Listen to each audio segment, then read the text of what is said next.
이제 첫 번째 시청자님 만나볼게요. 안녕하세요. 네, 안녕하세요. 네, 안녕하세요. 어떤 종목이 고민이실까요?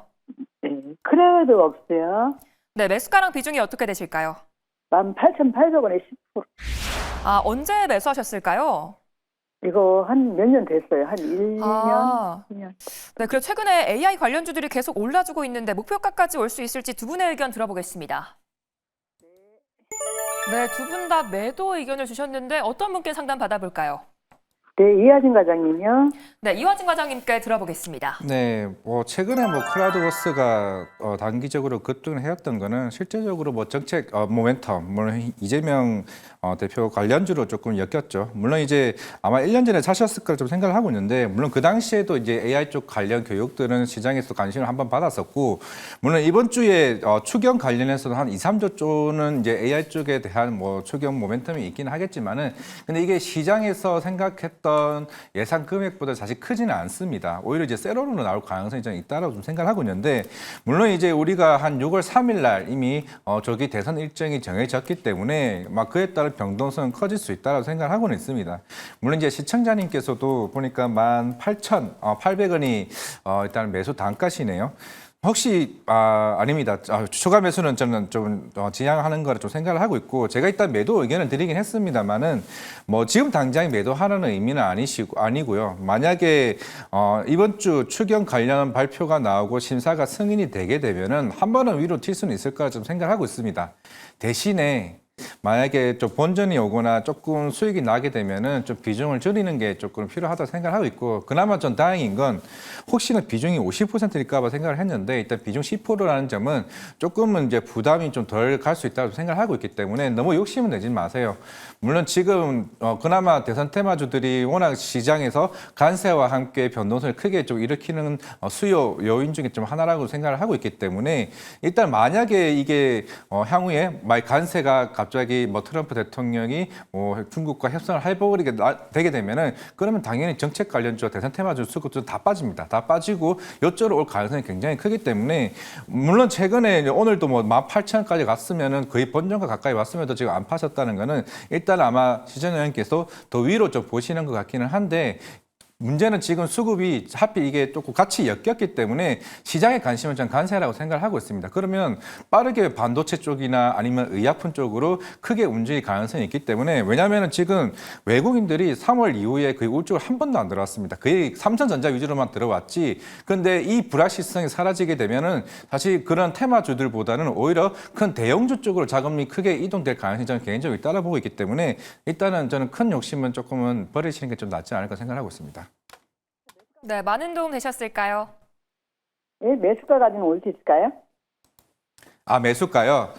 물론 오늘도 나름 가까이 좀 왔다라고 생각하고 있는데, 물론 이게 사실 오늘 내일 당장에 또 바뀔 수도 있는 상황이고, 내일 새벽에 갑자기 또 이제 시진핑 주석이나 트럼프와 또 관계가 또 바뀔 수도 있는 상황이긴 하겠지만은, 적어도 지금 일단은 당 대표는 이재명 쪽은 분위기가 조금 가고는 있는 것 같습니다. 물론 그런 측면에서는 일단 크라우드워스가 이미 경고 종목으로 한번 지정이 되는 상황이고, 물론 이제 원래 대부분에 있는 테마주들이 가열 종목까지 지정될 정도로 수급이 많이 쌓이긴 한데, 그거는 실제로 우리 시장에 다른 수급적 요인이 크게 없었을 경우에 이쪽으로 수급 쏠림이 있거든요. 근데 분위기가 지금 하나둘씩 상호 관세 줄이고 있고 분위기가 조금 현저적으로 좀 가는 분위기인 상황이라면은, 그러면 수급이 어느 정도 이탈될 가능성이 좀 있다고 생각하고 있기 때문에 10% 내에서도 아니면은 나눠서 분할 매도하는 방식이라면은 18,800원대까지는 그래도 오지는 않을까 좀 생각하고 있습니다.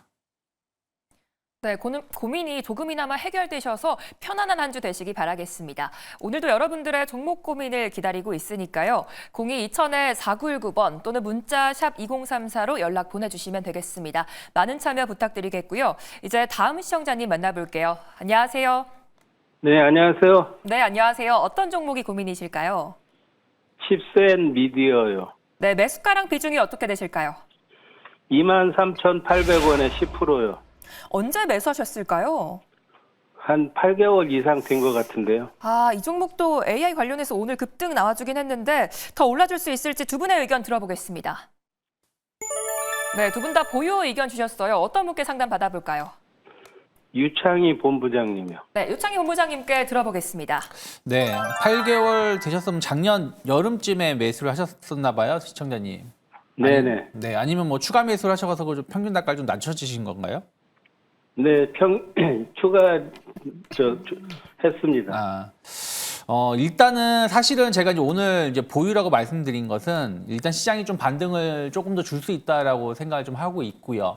그리고 또 이제 중국 관련해서 좀 반사이익, 그러니까 수혜를 입을 수 있는 부분들도 좀 있다라고 생각을 해서 좀 보유라고 말씀드렸습니다. 그러니까 오늘 한 15% 정도 올라왔는데 이 정도의 강한 흐름이면 충분히 추가적인 상승도 가능하다. 다만 이제 거래량이 조금 아쉬운 부분들이 좀 있어요. 그래서 약간 이제 중국이 이제 미국하고 계속 대립각을 세우게 된다라면 뭐 어쨌든 반도체에 관련돼서 중국이 자체적으로 계속 개발을 해 나가야 될 것이고 특히 차량용 반도체는 앞으로 꾸준히 더 많이 필요한 부분들인데 칩셋 미디어가 이쪽에 대해서 좀 강점을 가지고 있다 보니까 이런 거에 대해서 약간의 어떤 성장 모멘텀이 좀 나오면서 최근 들어서 주가가 좀 올라오고 있어요.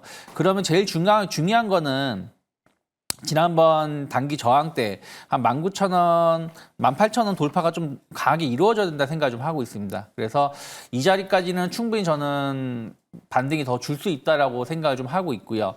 다만 23,000원 매수가까지는 조금은 고민을 좀 해봐야 된다는 생각을 하고 있어요. 왜 그러냐면 지난 2월 달에도 분위기가 좋을 때도 23,000원을 강하게 돌파를 못했었던 부분들이 좀 있기 때문에 일단 저는 19,000원 언저리에 온다라면 그때 가서 좀 고민을 좀 해보실 필요가 있지 않을까. 물론 비중이 아주 많은 건 아니시기 때문에 조금 시간과의 싸움을 가지겠다라고 생각하실 수 있겠지만 이번에 만약에 2만 원 돌파를 못하게 된다라면 또 시가 조금 많이 늘어지게 될 수도 있다 생각을 좀 하고 있어요. 그래서 단기적으로 한 19,000원 전후로 해서 주가가 올라왔을 때 그때 가서 좀 시장이라든지 혹은 주가가 거래량이 지금 아까 말씀드린 것처럼 많이 붙지 못했다고 했는데 오늘 그때 가서도 거래량이 한 100만 주를 못 넘긴다. 그러면 저는 좀 비중을 좀 줄여놓은 다음에 흐름을 보고 다시 대응하는 게 맞지 않을까 판단하고 있습니다.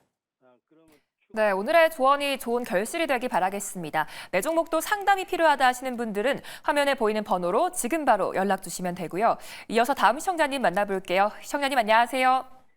안녕하세요. 반갑습니다. 네, 반갑습니다. 반갑습니다. 어떤 종목이 고민이실까요? M83요. 네, 매수가랑 비중이 어떻게 되실까요? 예, 15,000원에 5%거든요. 네, 수익 중에 계신데 어떤 게 고민이실까요?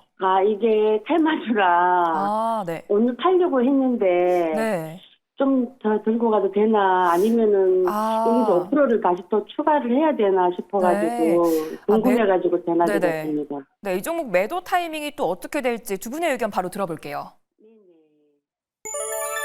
네, 두 분의 의견이 나뉘셨는데 어떤 분께 상담 받아볼까요? 유창희 본부장님요. 네, 유창희 본부장님께 들어보겠습니다. 네. 사실은 제가 컨텐츠 관련돼서 썩 좋아하는 편은 아니에요. 그러니까 이게 중국 한알령 해제가 된다고 해서 어마어마하게 매출이 늘어날 것인가? 그럴 수 있는 회사도 있고 또 아닐 수 있는 회사라고 있다 생각하고 있어요. 그러니까 그럴 수 있는 회사는 예를 들어서 기존의 작품을 많이 만들어 놓고서는 이것이 이제 불법 다운로드가 아니라 공식 절차를 통해 가지고 루트를 통해 가지고 어떤 방영이라든지 영화 상영이 이루어진다라면 그들 기업들은 사실은 뭐 이미 상각 손실을 다 반영해 놓은 것이기 때문에 새로운 이익이 나오는 거거든요. 그런데 한알령 해제 때문에 새로운 콘텐츠가 엄청나게 만들어진다. 그러면서 M83처럼 특수 효과라든지 이런 부분들을 만드는 회사가 매출이 엄청 높아진다라고 말하기에는 조금은 저는 고민을 좀 해봐야 된다 생각을 좀 하고 있습니다. 물론 뭐 넷플릭스라든지 디즈니 TV라든지 디즈니 플러스라든지 뭐 여러 가지로 해가지고 새롭게 제작 환경이 상당히 좋아진 부분들이 좀 있어요. 그런 것들 때문에 좀 더 좋은 환경에서의 어떤 특수 효과를 더 많이 사용하는 부분들은 좀 있지만 그런 것들이 지금 M83의 주가에 반영하기보다는 한알령이라든지 혹은 어떤 특정 작품이 M83이 참여한 작품이 상당히 인기가 많다. 뭐 이런 것들이 있을 때만 좀 주가가 움직이는 경향이 좀 있다 생각을 좀 하고 있습니다. 그래서 오늘 같은 경우도 좀 윗꼬리가 좀 나오면서 지난 3월 달 이때도 이제 사실은 한알령에 대한 어떤 기대감들이 나오면서 주가가 올라갔었던 부분들에 대해서 조금 맞고 밀리는 부분들이 있어서 전 비중이 5% 정도시기 때문에 여기서 신규 추가로 매수하시기보다는 오히려 좀 올라오면은 좀 분할로 좀 이익 실현하는 게 좀 어떨까 싶어가지고 매도라는 말씀을 드렸습니다. 네, 고민 해결되셨을까요? 매수하면 될까요? 네. 네. 다시 한번 말씀해 주실 수 있어요? 내일이랑 내일 모레 이렇게 올라오면 올라올수록 네. 비중을 좀 줄여 나가시면 좋지 않을까 판단하고 있습니다. 네, 감사합니다. 유익한 상담 되셨기 바라겠습니다. 앞으로도 언제든지 연락 주시면 되고요. 지금도 주상전화 활짝 열려 있습니다. 전화 02-2000-4919번이나 문자샵 2034로 연락 주시기 바랄게요. 이제 다음 시청자님 만나보겠습니다. 안녕하세요. 안녕하세요. 네, 안녕하세요. 어떤 종목이 고민이실까요? 현대차 매수가는 23만 원이고 20%. 네, 매수한 지 오래되셨을까요? 좀 됐는데 그 며칠 전에 네. 현대차에서 올라왔는데 내가 그때 확인을 못해서 매도를 못했어요. 매도 타이밍을 놓치신 것 같은데 또 어떤 전략 필요할지 두 분의 의견 들어볼게요.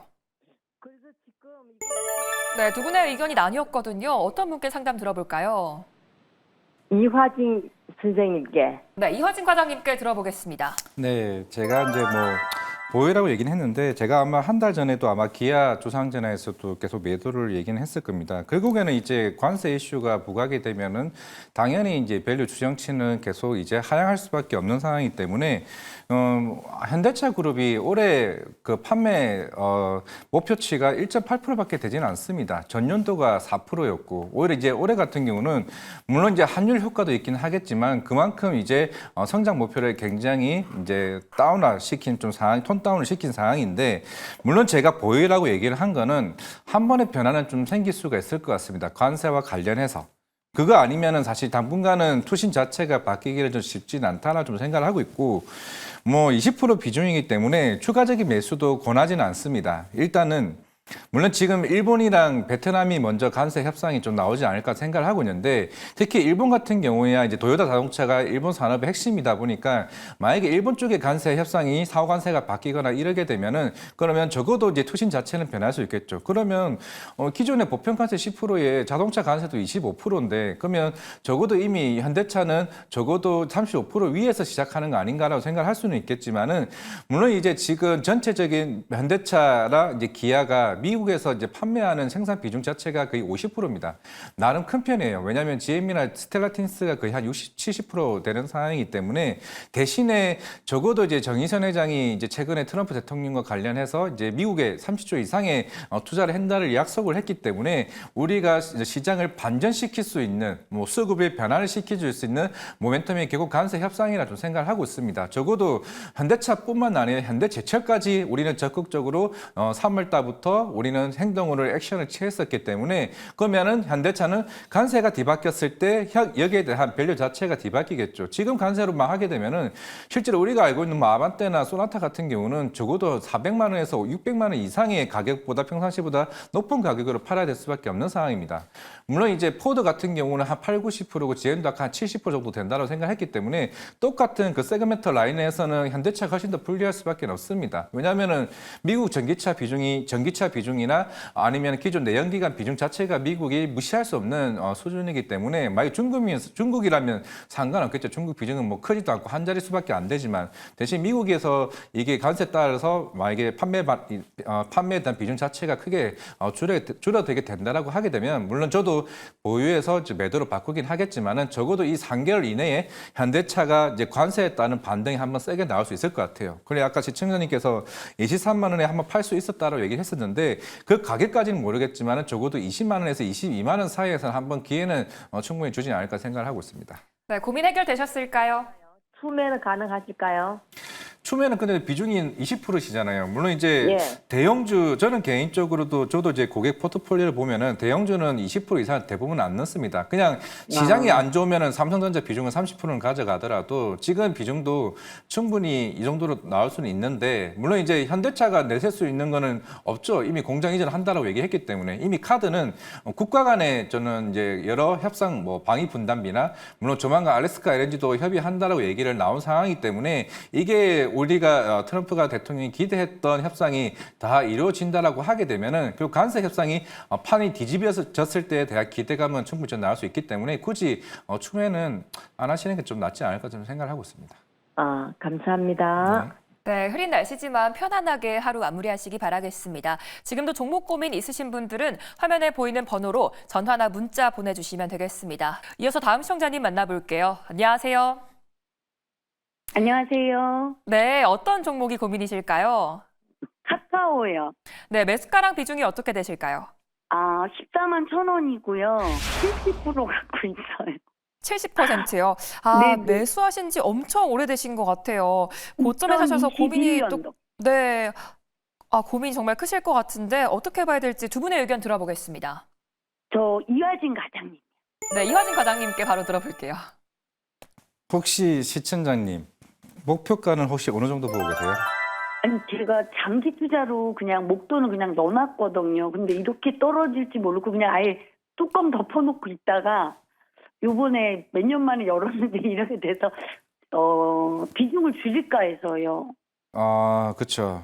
저는 비중을 줄이는 거에 저는 한 표를 이제 거는 게 맞고, 물론 이제 4월이나 아마 5월쯤이니까 원래 4월에 나온다는 얘기는 했는데 이제 카나나가 출시가 되게 되면 저도 모멘텀 플레이는 한번 나올 수는 있다고 보고 있습니다. 물론 이제 그 네. 카나나가 카카오 그룹 쪽에 뭐 시너지 효과를 통해서 광고 수익 확대나 아니면 뭐 카카오 뭐 모빌리티 최근에 뭐 이슈도 있긴 하겠지만은 카카오 엔터 뭐 매각 얘기도 하나둘씩 나오고는 있죠. 물론 이제 아직까지는 사실 물건이라고 얘기는 하고는 있지만은, 물론 이제 카카오 게임즈, 카카오 뱅크, 그리고 카카오 페이, 워낙 이제 실적들이 그동안 부진하다가 조금씩 뭐 컨센보다는 조금 상회하는 모습을 보이고는 있는데, 이게 사실은 코로나 그때까지는 카카오가 주가가 올라가기 쉽지는 않을 겁니다. 물론 이제 애초에 코로나 때와 완전 다르게 지금 AI 시장이나 이런 인터넷 시장이나 완전 판도 자체가 완전 뒤바뀐 상황이기 때문에, 그런다고 카카오가 저기 어디냐 구글이나 아니면 마이크로소프트처럼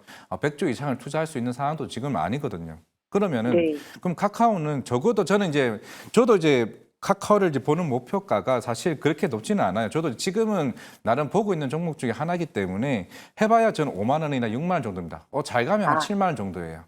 네. 그러면 적어도 지금 매수가에서 거의 절반 가격이 제가 가장 높게 잡고 있는 게 7만 원이라 보게 되면은, 일단은 적어도 큰 마음을 먹고 조금씩 비중을 줄이는 게 좀 맞다고 생각을 하고 있습니다. 최근에 네이버가 빠지는 이유도 그거예요. 결국에는 우리나라끼리 싸우는 게 아니라 실제로 뭐 중국 AI도 있고 저기 메타나 구글이나 이제 그런 마이크로소프트 같은 회사들과 본격적으로 싸워야 돼요. 물론 이제 카카오도 이번에 오픈 AI랑 같이 협력을 해서 시장에 뛰어들긴 했지만은, 그럼 결국에는 오픈 AI 쪽에 관련된 이제 로열티도 줘야 될 거고, 그리고 비용도 똑같이 나오는 상황이기 때문에 사실 실적 개선은 저는 개인적으로 크게 개선되기는 좀 쉽지는 않다라고 생각을 하고 있거든요.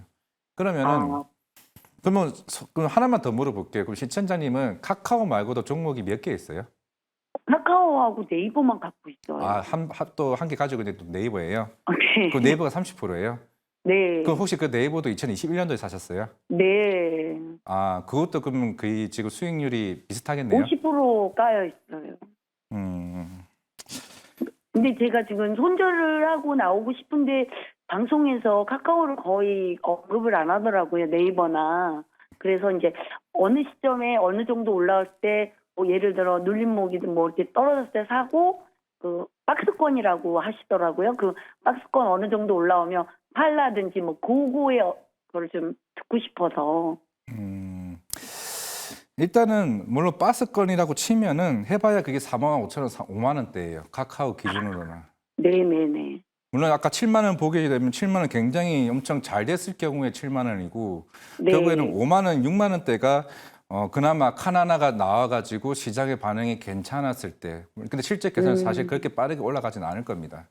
왜냐하면 카카오뱅크도 마찬가지고, 왜냐하면 이 자회사에 대한 그 지분법 이익이 있어가지고 그나마 그게 좀 개선이 돼야 되는데, 모든 그룹사들이 다 사실 실적이 다 좋지는 않거든요. 그러면 제가 그냥 여기서 제가 만약에 전략을 알려주게 되면은, 만약에 이번 출시 내고 나서 4만 5천 원대, 5만 원대 비중을 한 30%씩 비중을 축소하는 게 좀 맞다고 생각하고 있습니다. 네. 그게 현실적이라고 보고, 그 네이버도 똑같이 보고 있어요, 저는 그렇게. 두 가지 다. 네, 두 가지 다. 네, 그럼 비중을 좀 줄여서 아니면 낮은 단가에 다시 재매수를 해서 아니요, 매수는 하지 마세요. 아, 네. 카카오와 네이버는 옛날처럼 2021년 코로나 때처럼 그게 올라갈 수 있는 퍼포먼스나 실적 개선세가 크게 없습니다. 실제로 재무제표만 보시더라도 2020년도와 2023년도는 그게 완전 영업이익률 자체가 달라요. 애초에 지금 워낙 이제 구글도 실제로 아마 20, 30대 젊은 친구들한테 한번 물어보세요. 네이버나 카카오를 많이 쓰느냐 아니면은 뭐 구글이나 유튜브나 아니면 인스타나 아니면은 챗 GPT와 같은 이쪽 검색량이 훨씬 더 많아졌기 때문에 실제로 수익성 자체가 많이 줄어들었어요. 그걸 조금 지금 감안하실 그럼 필요가 있죠. 손절하는 건 아니죠? 네? 과장님. 지금 손절하는 건 아니죠? 지금은 손절 안 하셔도 돼요. 손절 안 하셔도 네. 되는데 적어도 이 가격대는 47,000원, 5만 원대, 아까 제가 45,000원 한 번, 5만 원대 한 번, 그다음에 5만 5천 원대 한 번씩 손절을 하는 게 저는 개인적으로 맞다고 생각을 해요. 아유, 감사합니다. 네, 고민 해결되셨기 바라겠고요. 또 종목에 대한 고민이 생기시면 주저 말고 연락 주시기 바라겠습니다. 지금도 화면에 전화번호와 문자 번호까지 나가고 있으니까요. 종목 고민 있으신 분들 지금 바로 연락 부탁드릴게요. 이제 다음 시청자님 만나보겠습니다. 안녕하세요. 네, 안녕하세요. 수고하십니다. 네, 감사합니다. 어떤 종목이 고민이실까요? HB 테크놀로지고요. 네. 2,285원에 비중 20%요. 네, 혹시 오늘 들어가셨을까요? 아니, 한 3주 정도 된 것 같아요. 네, 3주 정도 되셨는데 어떤 전략 필요할지 두 분의 의견 들어보겠습니다. 네, 유창희 본부장님한테 상담 받고 싶습니다. 네, 유창희 본부장님께 상담 들어보겠습니다. 네, HB 테크놀로지 저는 일단 매도라고 말씀을 드려놨는데 이게 유리기판 관련해서 HB 테크놀로지가 잘 가다가 이제 뭐 HB만 밀린 게 아니죠. 다 좀 밀리면서 내려왔는데 좀 지난 저점까지 좀 내려왔다가 지금 이제 반등을 주는 부분들이 오늘 윗꼬리도 조금 크게 나온 거 본다라면 이 2,300원이 조금 부담스러워하는 것 같습니다. 그래서 만약에 이제 빠르게 이번 주 중으로 해서 정말 빠르면 이번 주, 늦어도 다음 주까지 해서 2,300원을 돌파한다라면 저는 갖고 계셔도 한 3,000원까지는 충분히 다시 한번 3,000원까지는 몰라도 2,000원 후반까지는 갈 수 있다라고 보고 있습니다. 그런데 만약에 2,300원을 강하게 돌파를 못한다라면 다시 한번 1,800원, 1,700원을 한번 볼 수도 있다 생각을 좀 하고 있거든요. 그래서 반등을 준다라면, 그러니까 지금은 이제 반등을 조금씩 줄 때 좀 흐름을 좀 보면서 비중을 관리를 좀 하셔야 되지 않을까 생각을 하고 있어서 일단 저는 좀 매도라고 좀 말씀을 드리고 싶고요. 아직 유리기판 이슈라든지 CXL, 뭐 소캠 뭐 이런 부분들은 저는 아직 죽진 않았다 생각하고 있어요. 근데 그 죽지 않은 것을 확인하려면 이번 주라고 생각을 좀 하고 있습니다. 왜냐하면 반도체 관세라든지 이런 부분들이 확정이 됐을 때 삼성전자가 치고 나가면서 관련된 쪽을 이끌고 갈 수 있다라면 쭉 살아나가는 건데 그게 아니라 만약에 삼성전자마저도, 그러니까 하이닉스는 좀 무너졌고 삼성전자가 버티고 있는데 삼성전자마저도 조금 무너진다. 그러면 조금 흔들림이 나올 수 있기 때문에 그러한 뉴스들을 체크를 하시면서 이번 주에 조금 방향을 확인하면서 대응하시면 좋지 않을까 판단하고 있습니다. 네, 고민 해결되셨을까요? 네, 알겠습니다. 네. 네, 감사합니다. 많은 도움 되셨기 바라겠고요. 오늘도 좋은 저녁 되시기 바라겠습니다. 이제 다음 시청자님 만나볼게요. 안녕하세요. 예, 아유, 감사합니다. 네, 안녕하세요. 어떤 종목이 고민이실까요? 슈스트인데요. 네. 50%고 6,500원이요. 네, 언제 매수하셨을까요? 그게 3월 달이에요. 3월 달에 매수하셨는데 이 종목도 어떤 전략 필요할지 두 분의 의견 들어볼게요. 유창희 사장님. 네, 유창희 본부장님께 바로 들어보겠습니다. 네, 6,500원이시면은 좀 고점에서 매수를 하셨어요, 시청자님. 네. 그러니까 3월 초에 매수하셨습니까? 3월 중순 이후에 중순쯤 매수하셨습니까? 중순쯤 막 올라갈 때. 올라갈 때요.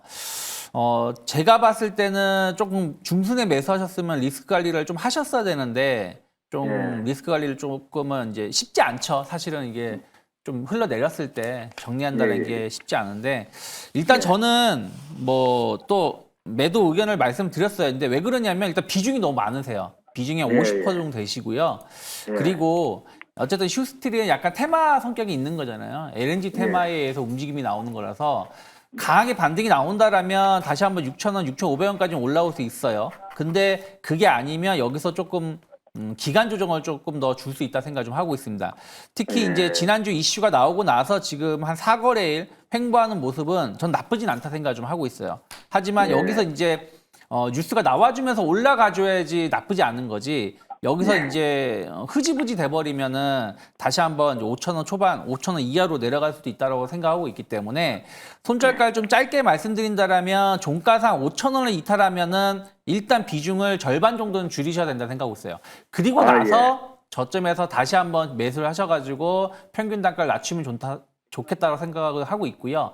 그 다음에 이제 반등을 준다라면 빠르게 이제 좀 상승을 준다라면 저는 6,000원은 빠르게 올라올 수 있다 생각하고 있습니다. 그리고 6,500원도 분위기 타면 올라갈 수 있다라고 보고 있어요. 하지만 만약에 6,000원 언저리에서 또 윗꼬리가 나올 수도 있잖아요. 그렇다라면 또 마찬가지로 비중을 한 절반 정도 줄여놓고 나서 나머지를 좀 대응하거나 혹은 또 내려왔을 때 그 줄인 물량으로 다시 한번 또 재매수 하신 전략을 가져가는 게 맞지 않을까. 어쨌든 테마주들은 좀 빠르게 매도를 좀 하실 줄 아셔야 되고 또 그렇게 대응하셔야지 또 수익을 나더라도 크게 손실을 나더라도 좀 적게 날 수 있지 않을까 판단하고 있습니다. 그러면요, 제가 한번 물어보겠는데요. 네, 말씀하세요. 6월 18일 날, 아니, 4월 18일 날 그 발표한다고 그러는데 전날 매도하는 게 나아요? 어떻게 나아요? 4월 18일에 발표한다고 할 때 이제 주가가 쭉 올라온다라면 당연히 그 전에 조금 비중을 줄이는 게 맞고요. 그게 아니라 그 전까지 별로 움직임이 없고 옆으로 횡보하고 있다. 그럼 발표를 기다리고 전 대응하셔도 된다 생각하고 있습니다. 발표 헌날 매도해도 돼요? 그러니까 이제 발표하기 전에 주가가 움직이냐, 발표하고 나서 움직이냐가 중요하기 때문에 발표하기 전에 주가가 먼저 올라왔다. 그럼 당연히 비중을 줄이셔야 되는 건데 발표하기 전에도 주가가 안 움직이고 그냥 그 자리에 계속 횡보하고 있다. 그러면 저는 발표를 기다리는 게 맞지 않나 판단하고 있습니다. 예. 네, 고민이 시원하게 해결되셨기 바라겠습니다. 좋은 저녁 되시고요. 나도 전문가님 인사이트가 필요하다 하시는 분들은 화면에 보이는 번호나 유튜브 채팅창으로 종목명과 매수가, 비중까지 편하게 남겨주시면 되겠습니다.